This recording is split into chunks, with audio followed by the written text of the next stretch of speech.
A very warm welcome to Westminster Abbey, and in particular tonight to the Jerusalem Chamber, added by Abbot Nicholas Littlington to the abbot's lodgings of the Benedictine monastery in the mid-14th century. The prologue of the rule of St. Benedict, which governed Westminster Abbey until the dissolution in January 1540, speaks of monastic life as a school of the Lord's service. Although our new foundation as a collegiate church in the reign of Elizabeth I is not monastic, we're still devoted to education in many forms, through schooling, our learning department, the work of the Abbey Institute, and we hope, our general demeanour of engagement with our Christian tradition and our many and diverse neighbours.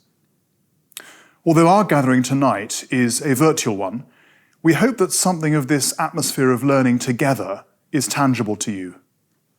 The bonds of public service, sustained by the worship and witness of this holy place over many centuries, somehow hold us together, even at this rather strange but necessary remove. Many of you know the work of Westminster Abbey Institute, founded in 2013, to revitalise moral and spiritual values in public life and service. This year's autumn programme, Where Does Wise Leadership Come From?, explores the roles of different institutions in nurturing wisdom. In a democracy, our leaders, of course, come from among us. So the ways in which we all might learn wisdom shape something of our national conscience. Tonight, we'll be hearing about the role of education in nurturing this wisdom. You can watch previous dialogues in this series with Cardinal Louis Taglay and Archdeacon Liz Adekunle on the role of religion, and with Mark Easton and Rebecca Mitchell on the role of home on the Abbey's website. It's now my privilege to introduce Detective Chief Superintendent Stephen Clayman. Steve serves in the Metropolitan Police Service and is the head of the East Area Command, leading local policing across Barking and Dagenham, Havering and Redbridge boroughs in East London. He's also the Chair of Governors at the Jewish Community Secondary School in Barnet, North London, and is a Fellow of Westminster Abbey Institute. I'm delighted now to hand over to him to introduce tonight's speaker, Dame Alice Hudson. Thank you, Jamie, and welcome to the dialogue which continues, Where Does Wise Leadership Come From? I would like to introduce to you Dame Alice Hudson. Dame Alice is the Executive Head Teacher of Twyford Church of England Academies Trust, which runs 4 schools across Ealing. She's held this position since 2012, having previously been the Head Teacher at Twyford Church of England High School since 2002. She joined Twyford in 2000 as Deputy Head Teacher, then progressed to Acting Head Teacher. Prior to Twyford High School, she was Deputy Head Teacher at Brentside High School, and previous to that, she taught at Central Foundation Boys School in Islington and Maria Fidelis School in Euston. Dame Alice was educated at Slayles High School, Leighton Park School, and St Hilda's, Oxford, where she read English. We'll take this in 3 sections. I'm going to ask Dame Alice the principal question that this dialogue relates to. We'll then have a conversation following that and her response, and we have some questions that have been supplied in advance, and we'll deal with those questions in turn. So, welcome, Dame Alice. The question is, if I'll ask to respond initially, is how does education nurture wisdom? Thank you very much, Stephen, for that welcome and introduction. In my opening words, I'm just going to reflect on 2 principal points. One relates to leadership and the other to wisdom. And rather than launching simply into what we do to nurture wisdom, I thought I would start with why we do it.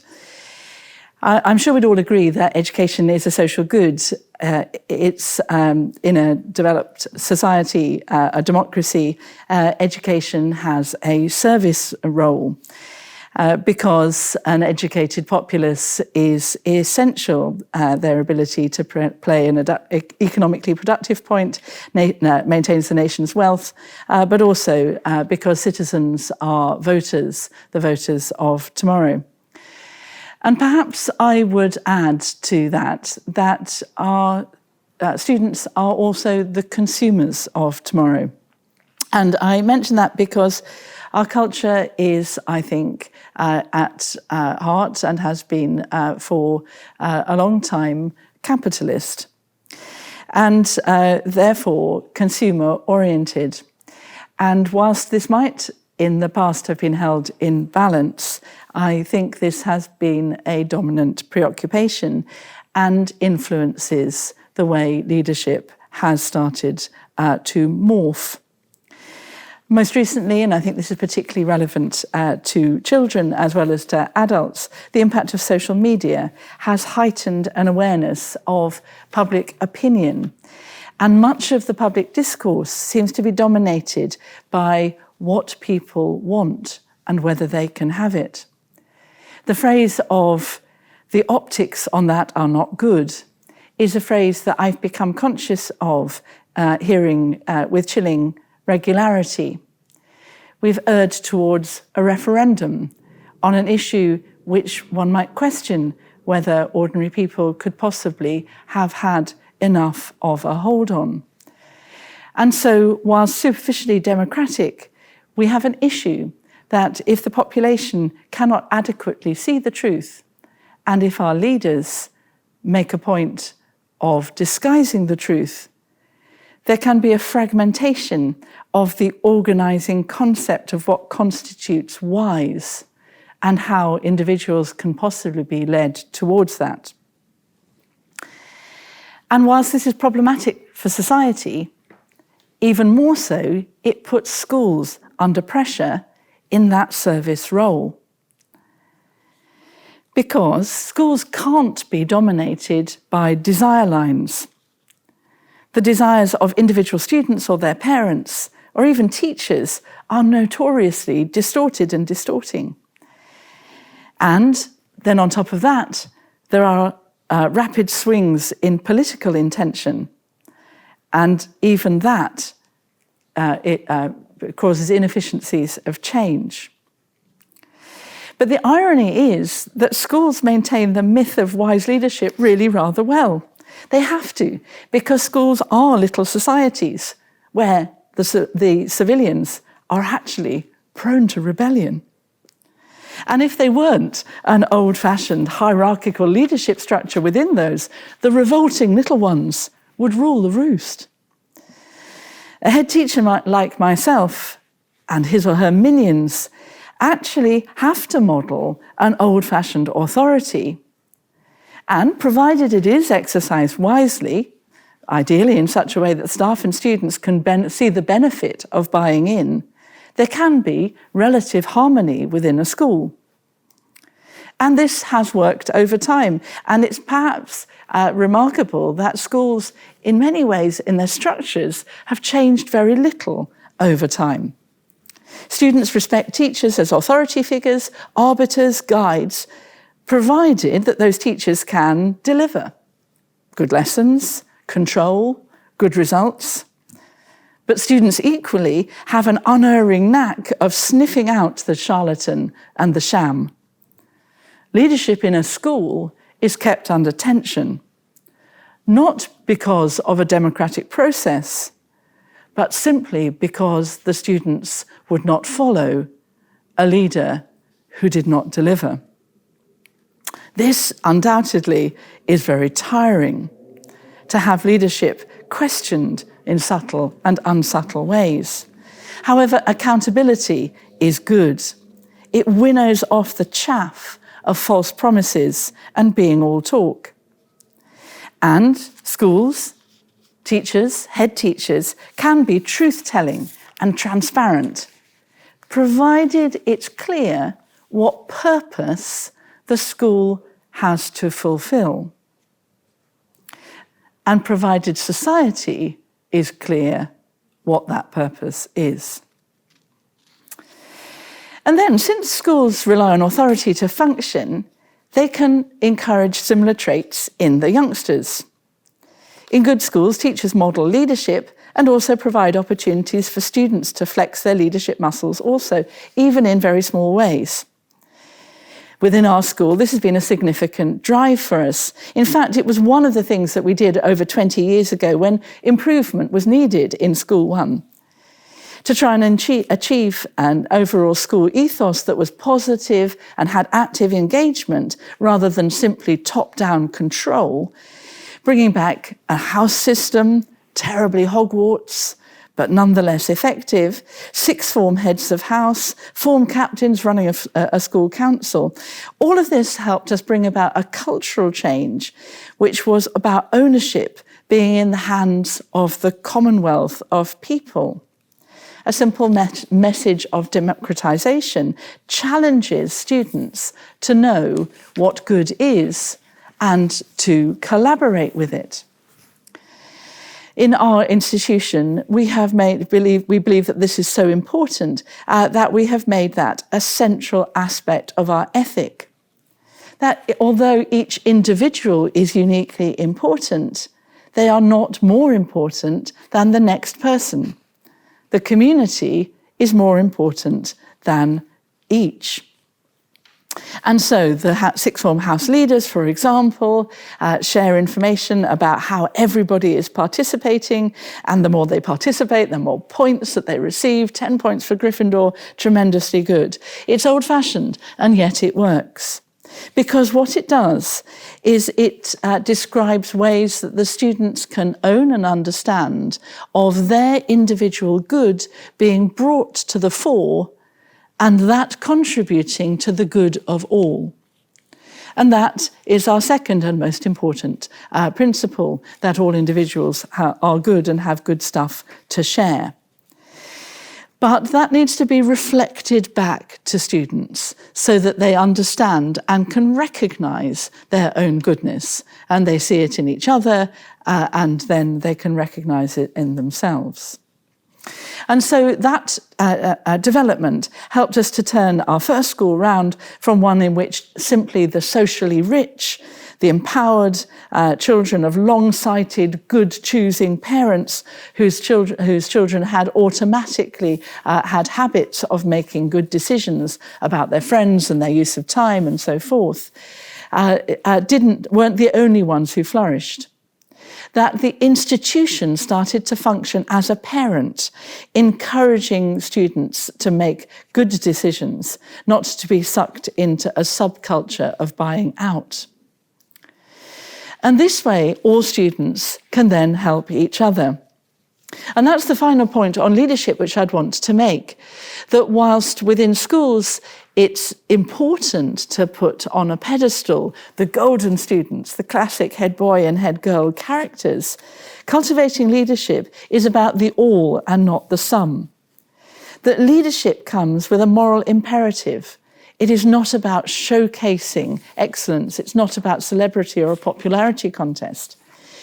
What we have moved our leadership ethic in the school towards is every individual seeing themselves as a leader, if only in taking active decisions to embrace what is the best action in the hundreds of daily acts that any individual takes within community. And we have also celebrated quite actively that leadership involves following as a constituent part, just as performance needs an audience. And that whilst the gold medal position might be taking an authoritative stance oneself on an issue, actually recognising when it is good to follow and how following can contribute is on the podium too. It may only be the bronze medal position, but it's essential. So I'd say there's no doubt that schools have the opportunity to maintain a really structural emphasis on cultivating the moral aspects of leadership and noticing how well it works for the individual and for the community. And I think that schools can do a great deal to consciously grow that, in fact, can't function well without it. But this rather energetic, this energised hymn to leadership, I think isn't enough because lots of examples in fiction of how easily schools lend themselves to being something akin to a totalitarian state where a strong leader can coerce a group of individuals to joint endeavour, perhaps pursuing the wrong ideals. The Prime of Miss Jean Brodie, Dead Poets Society, History Boys, and so forth are all good examples. So the second question is equally important. Leadership is clearly a valuable aspect to cultivate in school and helps students model for the society they'll live in the future. But where does the wisdom come from? Well, in our school, we have taken a step towards identifying, in as unembellished and religiously neutral vocabulary as we can, a framing set of concepts. I've mentioned two already. One, that community is more important than the individual, and secondly, that we must know what good is, recognise good in ourselves and be prepared to put good out there. But the third part is the essential element too, that we all mess up, that we do things wrong sometimes, and that it is vital to be able to recognise one's weakness and look at opportunities to improve. Now here, of course, we have the benefit of being a Church of England school, and that is a core concept, which in the old days we used to refer to as sin and forgiveness. However, those concepts, even to Christians, sometimes feel a little unpalatable. But they are essential within a school which, after all, is about educating to do the next thing better. So we'd say that this is the most central aspect of wisdom. Now, this isn't something we're inventing. Because social, moral, spiritual and cultural development is something which every school should have a policy on. Although, interestingly, it is not the case that the government makes this policy compulsory. It does, however, and it has used Ofsted to try and give definition to what cultivating good students is about. There's been a lot of emphasis on British values, democracy, the rule of law, individual liberty, and mutual respect. However, these taken by themselves are very dry and almost academic concepts. Where the government gets into more difficulty is the issue of religion and morality. Amanda Spielman herself, in a lecture to the Policy Institute, Policy Exchange rather, has commented on the difficulty of espousing religion within schools in a context where the question of extremism has to be addressed and resisted. Sometimes there's a fear that guidance from religion and the desire for a strong moral framework asserts a difficult tension.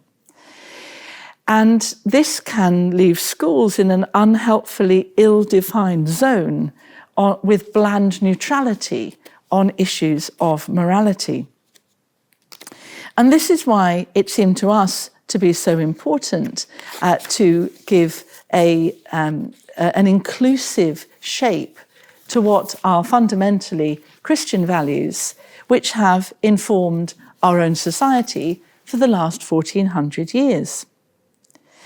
Because whilst Ofsted is clear that schools should develop people's character, and they define this quite firmly, traits and dispositions and virtues which inform their motivation, guide their conduct, so that they can reflect, and Ofsted uses the word wisely, and learn eagerly to behave with integrity and cooperate consistently well. It's a high bar that Ofsted sets, but it does not give a clear steer on how schools should do this consistently and firmly.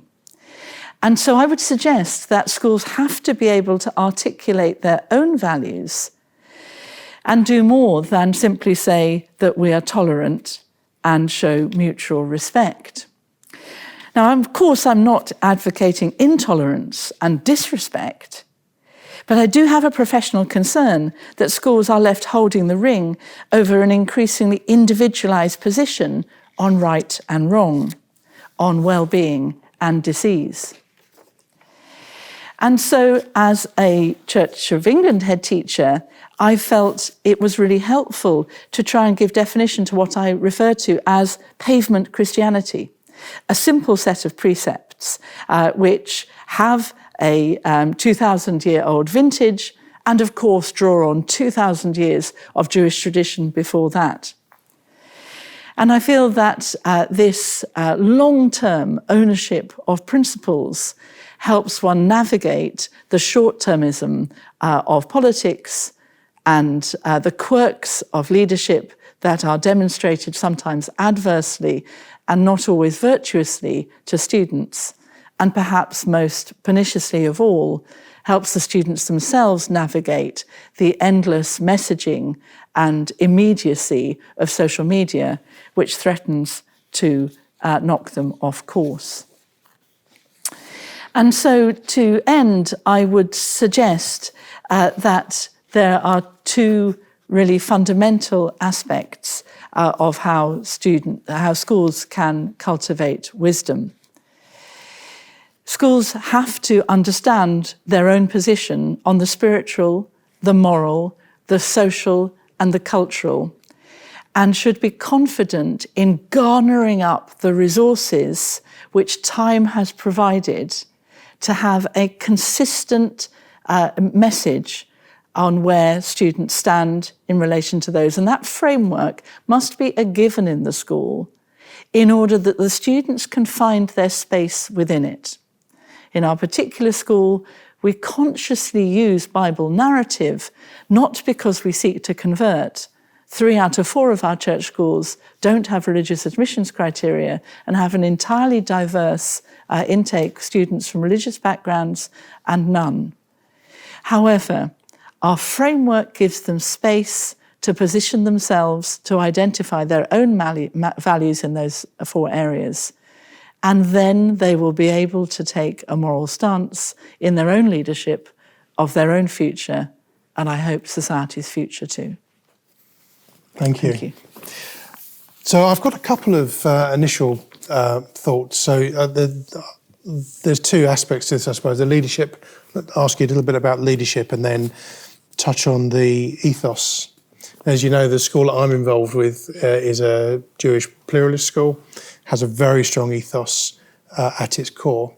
And I suppose a question for me is, and I see that embedded and imbued in policy and in practice and in informal Jewish education. And it's extremely strong. I'm quite proud, like you are, on how that framework. We have there's a Yiddish word to be a mensch, which is to be a good person. So it's very similar, and and we're trying to instill, encouraging, nurturing talents, encouraging them to learn. What about the schools that aren't rooted in a religious tenet, and actually they're probably very strong values? But what's the challenge for those schools, do you see, given what you've talked about? Well, I think that the challenge is that the school has to assert its own framework, and then secondly has to ensure that that framework runs consistently through its practice, because values, it's possible to fall into the error of thinking that values are communicated through assemblies, that they are the icing on the cake rather than the cake itself. When actually schools are so fast moving, they have so many moving parts, that if the values of a school aren't run through, and this is an image I endlessly use, aren't run through the policies and practices of the school like a message through a stick of rock, then that school can't function with consistency. And so there's an imperative on the leadership team of a school to be able to give really strong and clear, and actually preferably relatively simple definition to what those values are. The advantage of a religious school, I think, is that a religion that stood the test of time has developed, if you like, its grammar, its internal structure. And so myself as a head teacher, I don't have to make that up. But I do have to re-articulate it for a new generation. And in that sense, that's no different from a school that doesn't come from a church foundation. No, of course. And finally, I think I'd say any school that's in the UK does actually draw on a religious framework, because we do have a state religion, and it has informed our state systems. And I do think that we should be less afraid, and I think Amanda Spielman should be less afraid, of articulating that core middle-of-the-road Anglican values aren't helpful because we think everybody is basically a Christian, but they haven't got round to acknowledging it yet. It's rather the opposite, that we have institutional frameworks that have got Christian values in them, and those make a level playing field for engagement with all world faiths and none, because we're either different or we're the same, but either way, there's dialogue. But you have to know what the framework is for that dialogue. If you do deny the need for moral definition, it's very, very hard to do anything other than say we're all individuals and we'll all behave differently. Whereas, as we've discovered in our discussions, the similarities between your Jewish pluralist school and our Anglican school are very, very clear. There are very, very strong similarities. But no wonder, because Christianity has, after all, inherited all of the wisdom what of you're saying Judaism. Is if you look hard enough in any school, as you say, rooted in that school is that framework which is there and ever present. That's right. Yeah, no. Which is why I think that the legislation which still says that there should be acts of worship and that they should be wholly or mainly of a broadly Christian nature, whilst that sounds ridiculously middle of the road to the point of does that have any meaning? I'd say actually it's got a profound meaning, because wholly mainly of a broadly Christian nature is really inclusive. Yeah, very much so. I was also struck, just touching on the leadership aspect. You spoke. What I picked up was about authentic leadership, which chimes with me because we talk about authentic leadership a lot in policing. Right. And I wondered, and I know you've written about this in articles around how you choose your authentic leaders. What is it? What are the innate sort of skills and values that you choose to teach? Because you've got a pretty tough job. You're leading across 4 schools. What is it you look for? The fundamental sort of aspects of that leadership, the authentic leadership. I think of the 3 values which we can't separate. They all belong together. But actually, of them all, I would say that being positively inclined towards recognising the need for improvement is a really, really important thing. Having a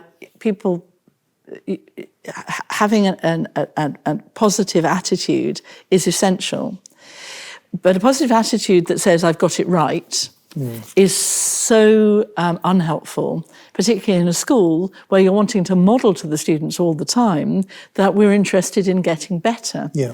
And so I think that the difficulty in leadership that the students see modelled outside of school is the posturing around not being able to accept that you've actually got things wrong. Yeah.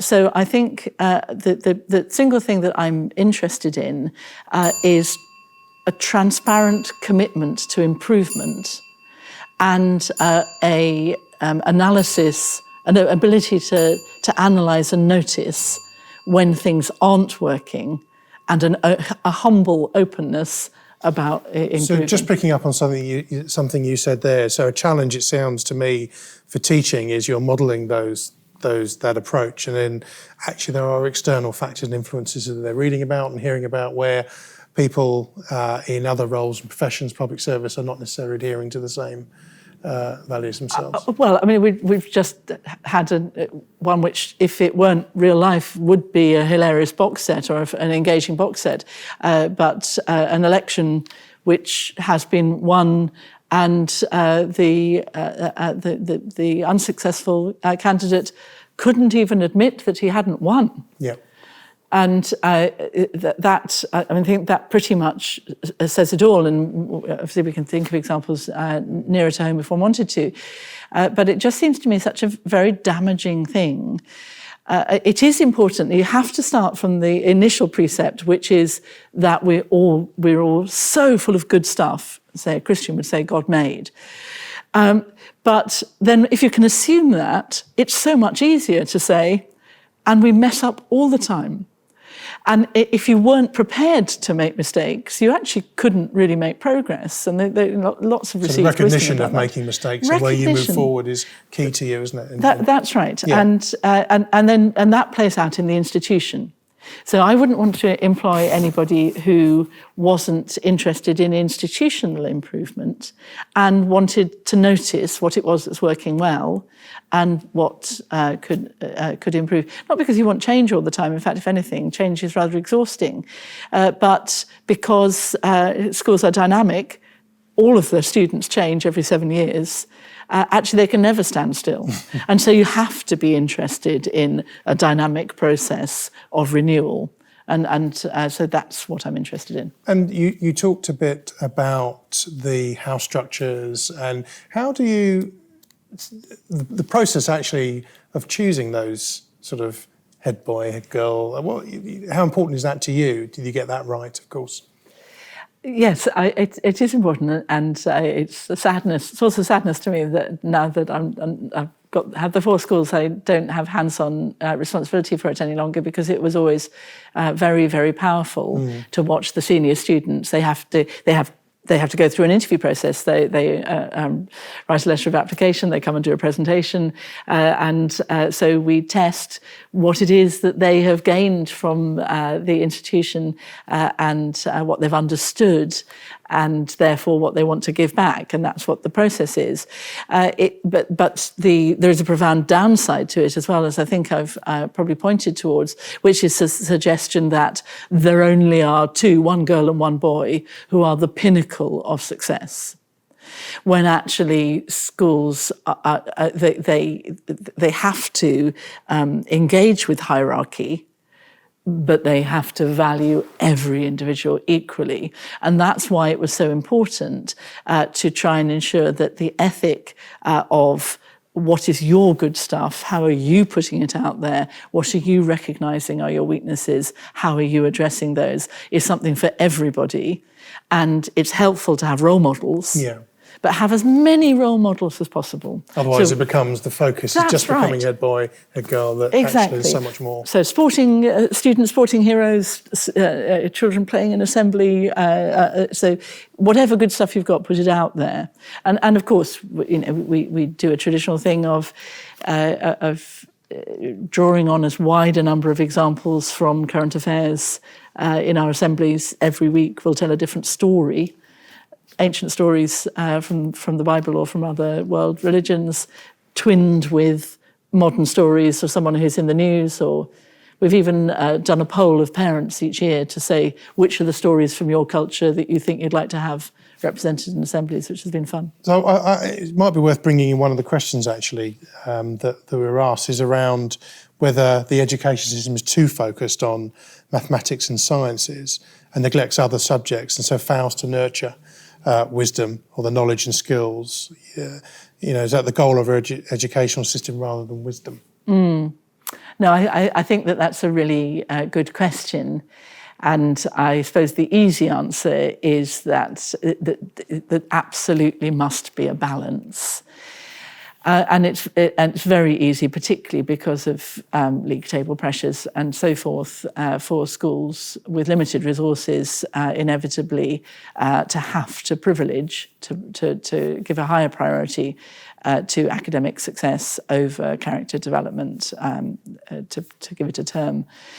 And whilst So I think there are two then perhaps more reassuring answers. One is that the subjects in the curriculum aren't there by accident. They carry wisdom in them. Yeah. And if they are encouraging students to be not just knowledge acquirers, not just empty vessels collecting information to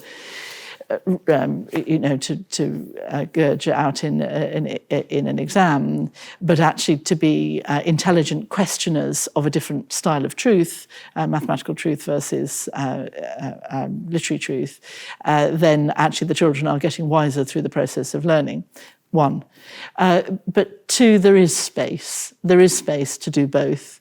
And you do it in the PSHE lesson, you do it in extracurricular, and I think schools need to have courage to believe that the time invested in sport and the arts will allow students to be better learners.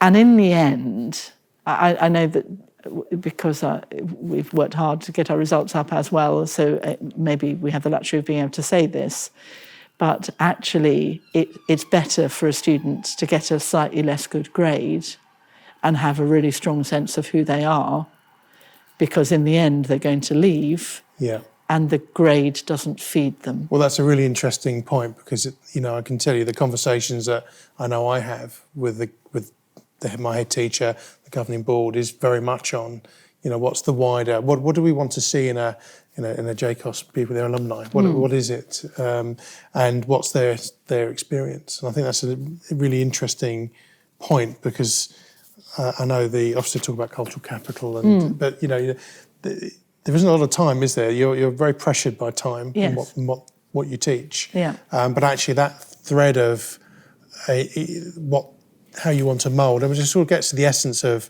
the role of the school. There's an interesting point. I was reading somewhere. I was sort of looking up.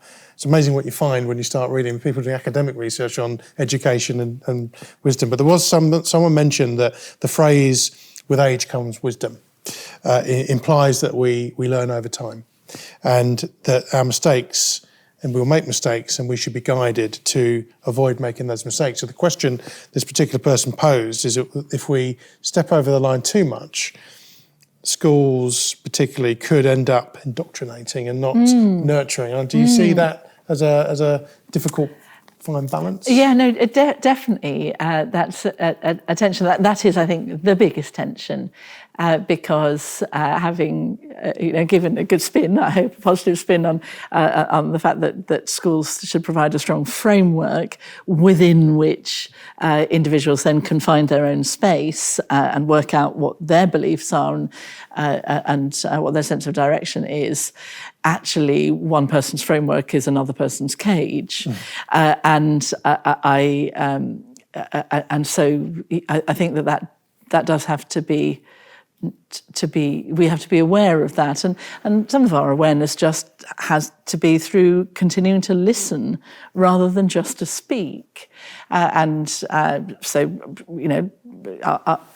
getting feedback directly from parents, asking them whether it's working, and also having a number of metrics for the well-being of your institution, including keeping in touch with people that have left. I think that what you said about, a very powerful idea about the mensch.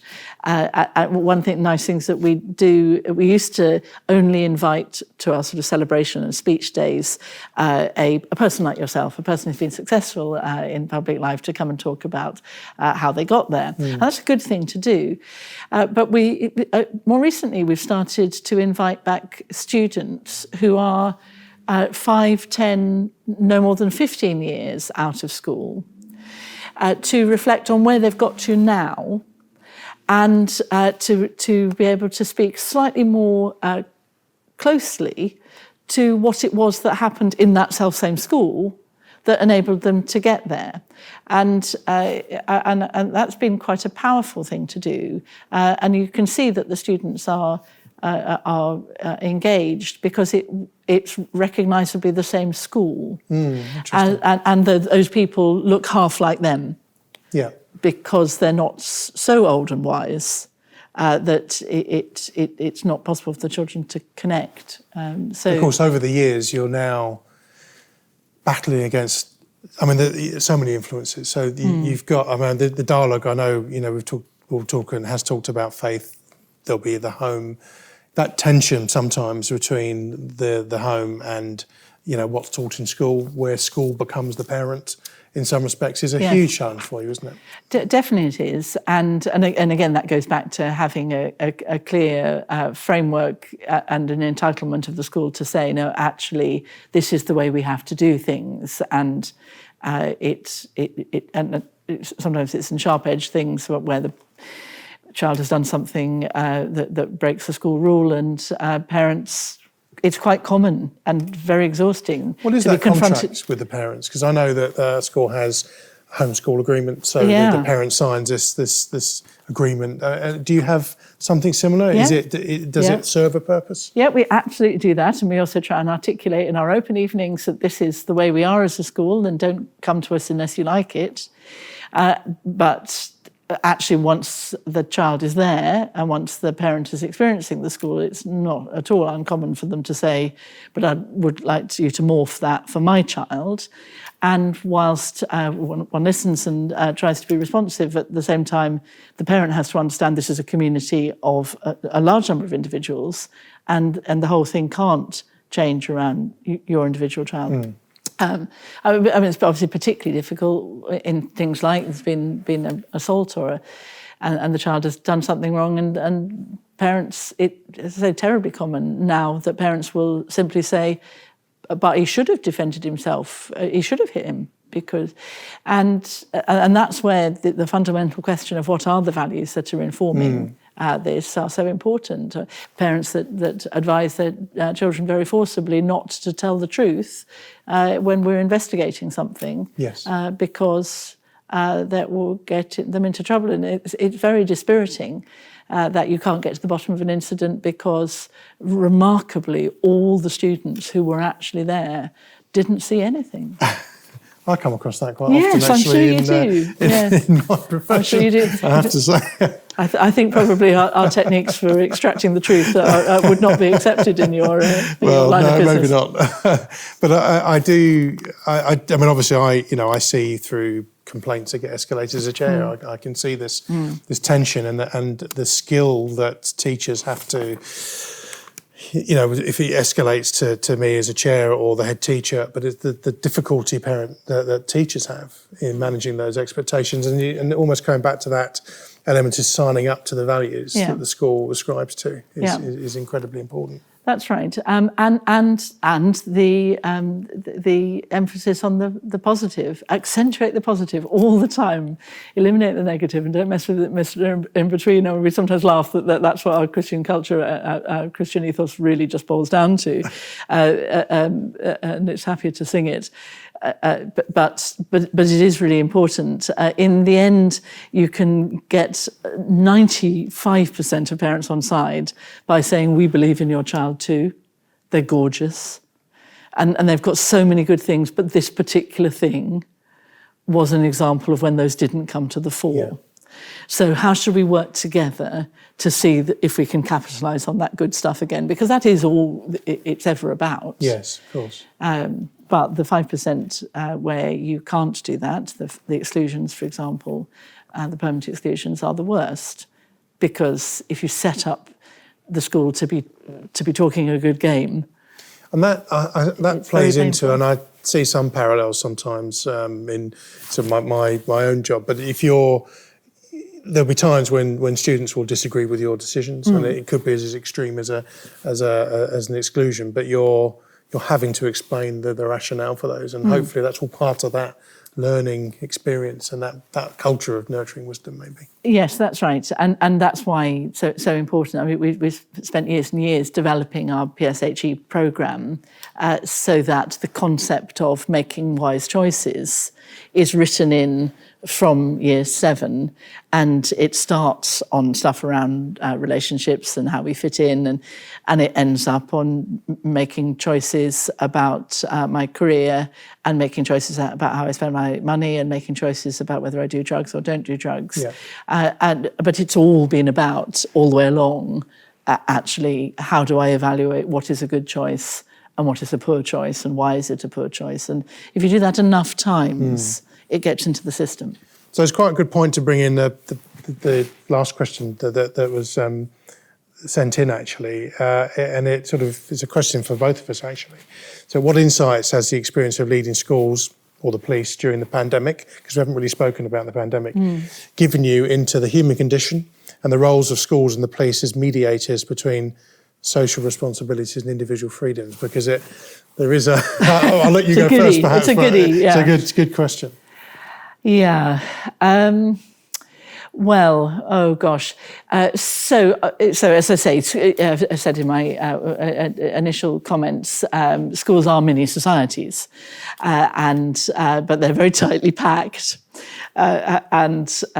so the initial experience of lockdown. The initial experience, actually, of the 3 weeks before the first lockdown were terribly hard because we wanted to keep going. We're an agent of the state. There were guidelines, we were doing them, and parents were increasingly saying, you can't guarantee that my child is safe. And actually, one wanted to say, no, you're quite right, we can't. But what we can do is we can mitigate the risk if you'll buy into this. Now, actually, then, of course, we shut down completely, and that was awful. I mean, I never experienced anything quite so heartbreaking as closing. I feel a bit choked, closing my own schools, because they're safe places to be, and you were basically saying they're not safe, and you'll be safer at home. In some senses, our children were, and for some students, they weren't. And some of them we could educate well remotely, and we tried very hard right through the first one. But the children who are hard to educate when they're present in the classroom are virtually impossible to educate when they're remote. So that was hard, really hard to try and keep a sense of community going when they're physically not present. And then building it back up again, it was massively moving to have everybody back. And it's been tremendously difficult to balance the anxieties of the some against the sort of the reassurance of the all. I'd say it's working remarkably well, actually. Of course, there are cases, and the teachers, particularly the senior staff, are exhausted with trying to run. Schools are very mechanistic,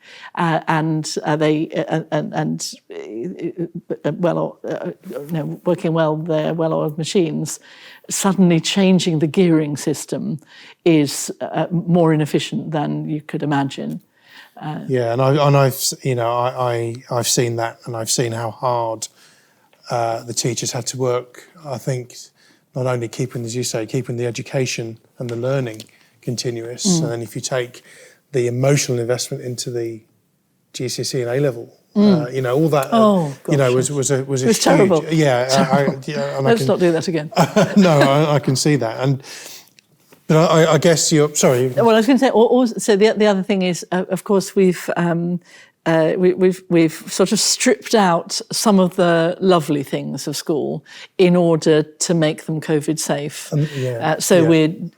Actually, your question about are we doing sort of too much maths and not enough reflectiveness or wider cultural stuff?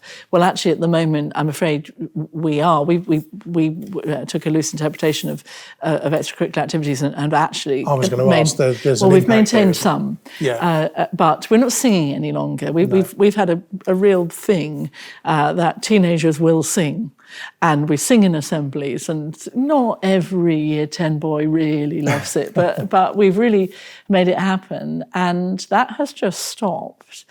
The upside is that small groups are still allowed to sing, socially distant, and listening to that and hearing children play instruments is disproportionately heartening because we're not doing it all together any longer. But the absence of the school concert and the school play and the lovely stuff the fun stuff, the community stuff. Yes. Oh, that's painful. And I reflect that.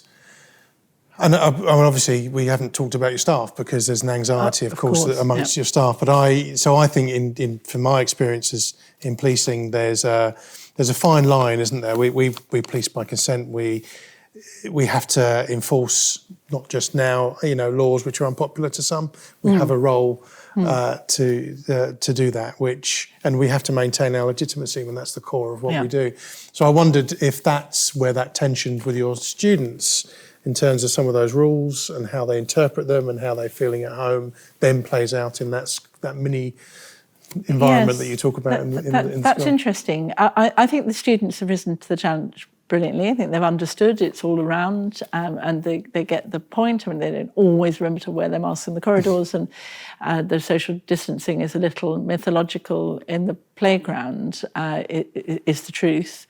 But I think that I think it does go back to whether you tell the truth and whether you allow children to be owners of responsible behaviour.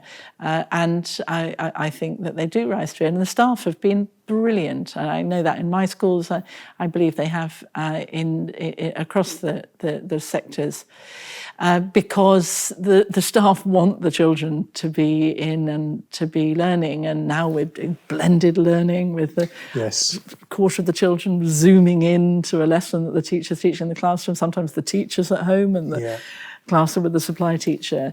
But our teachers have bent over backwards to overcome their own, and there's a range within the staff of staff who have got more susceptibility to illness or more anxiety or both, through to staff who perhaps are inclined towards being cavalier and need to be reminded that... So here you want the authentic leadership, but equally they're also having to manage their own coping and dealing with a school environment which is so different than 12 months ago. Yes, and that's another thing you said about being authentic. All the psychological profiling, I think, is really helpful in the deeper honesty of an institution. It's so much fun working in a human organisation, an organisation where all of the moving parts are human beings, because we are so different from each other, and yet have the capacity to be greater than the sum of the parts. But it does require a really good self-knowledge and forbearance. And if you can build that into your institution, and somebody said that to me recently, that they thought the success of the school came from the fact that I asked far too much of people, but that we all understood that if everyone gave them their best, we'd get at least 3/4 of the way there, and we could forgive each other for the rest. And I think that's... I took that as something of a compliment, because if we've got a sense of mutual forbearance and forgivingness and noticing of when each other aren't keeping a distance or people are having to remind me all the time, no, Alice, you can't run that meeting because that meeting has got too many people in, and we'll have to do it differently. Shall I help you to sort that? And it's so good it is that difficult. we can do that. So I think we're nearly out of time, but I find it. So I've approached this, and it's fascinating listening to you and your thoughts. I've interesting position for me as a chair of governors. So I've sort of lived this in that role. As a police officer, I want young people to make the right decisions and make the right choices, because if they don't, it then impacts. I want them to have positive experiences of policing and criminal justice, not negative ones. So I think the role, in terms of making those right choices, is absolutely fundamental in sort of the responsibility that schools have, and that really difficult role that schools have. So can I thank you for your honesty, and fascinating to hear your thoughts on what is a huge role. And I'm trying to think of 4 schools and leading across is truly remarkable. So thank you. It's heavenly. What more could a person want? So that is all that we've got time for you. So thank you very much for sharing your wisdom for us this evening. Thank you. Thank you, Steve. It's been a great pleasure. Thank you, Dame Alice. Thank you, Steve, for your insightful dialogue, which leaves all of us with a sense of the critical importance of the example we set our young people. Our efforts to act with integrity and to tell the truth are not just personal. They create the environment in which our youngsters grow. They matter. Thank you, audience, for your attention and your questions. Thanks too for the fantastic work of the team here at Westminster Abbey, who was so nimble and competent in producing our series of dialogues despite changing COVID guidelines. Should you wish to nourish the roots of your public service values further, you can purchase Institute publications on integrity, truth, the personal perspectives of politicians, judges, civil servants, spies, and journalists, and Open Letters to Public Servants, written during the first COVID-19 lockdown. All of these, as well as other materials, are available on the Institute website. Thank you.